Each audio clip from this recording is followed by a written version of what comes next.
बाबा और दादी थे घर में, दोनों में बड़ा परस्पर प्रेम था। बुजुर्ग थे, दादी रोटी बनावे और बाबा चूल्हे के पास ही बैठ के खावे। चम्मच पे घी लियो और पानी के हाथ की रोटी में लगाया नहीं, पापड़ी फोड़ी चम्मच भीतर, अच्छी तरह करा करा के बाबा भोजन करे। एक मेहमान आ गया कहीं से, रिश्तेदार। अब रिश्तेदार 1 दिन रहा, 2 दिन रहा, 4 दिन रहा, 6 दिन रहा, 8 दिन, 10 दिन हो गए। दादी बोली बाबा से, ये कैसा रिश्तेदार है, ये तो जाने का नाम ही नहीं ले रहा है।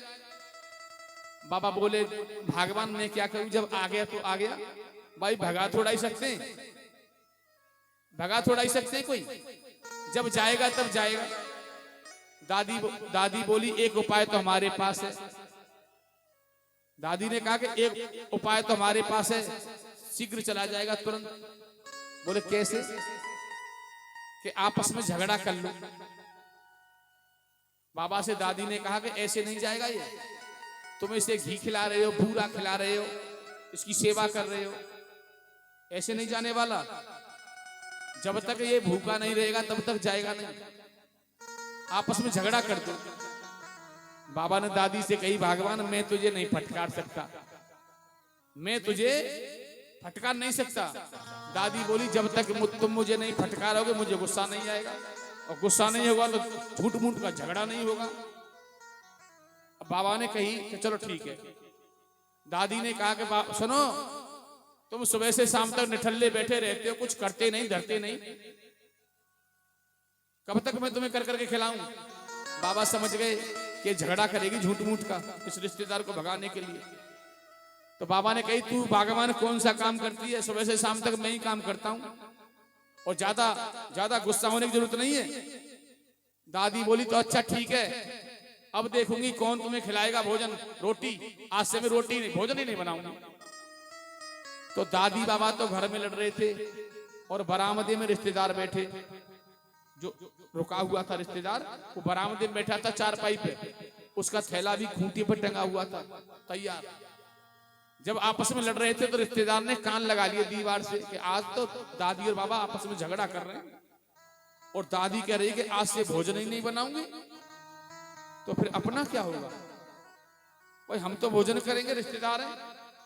दादी बाबा आपस में लड़ झड़ के कह रहे कि मैं भोजन नहीं बनाऊंगी, आज से भूखे मरोगे, देख लेना।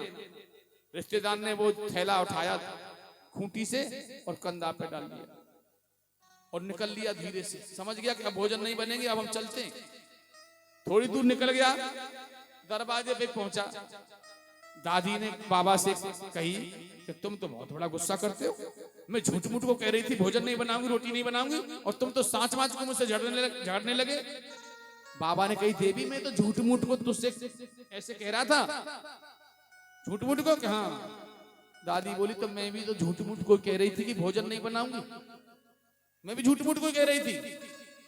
तो तुम सांची नहीं कह रहे थे कि ना? तो तुम सांचे को भोजन बनाने की मना नहीं कर रही थी वो ना? रिश्तेदार ने वो भी सुन लिया, वो लौट के आ गया। बरामदे में आके खड़ा होके बोला दरवाजे में से, सुनो तुम भी झूठ मूठ को मना कर रही थी भोजन नहीं बनाऊंगी, और बाबा तुम भी कह रहे थे झूठ मूठ को मैं तुझे ऐसे नहीं बोल रहा था। हम भी झूठ मूठ को गए थे दरवाजे तक, हम भी यहीं रहेंगे, हम भी झूठ मूठ को गए थे, सांचे को हम भी नहीं गए। कहने का भाव ये है जो आ गया वो आ गया। आना जाना यहां निरंतर, कोई न परमानेंट, तू भजले राम नाम अर्जेंट। ये प्रभु के नाम की महिमा है। एक कीर्तन करते चले, बड़ा भक्तों पे आज सुस्ती है, सुस्ती।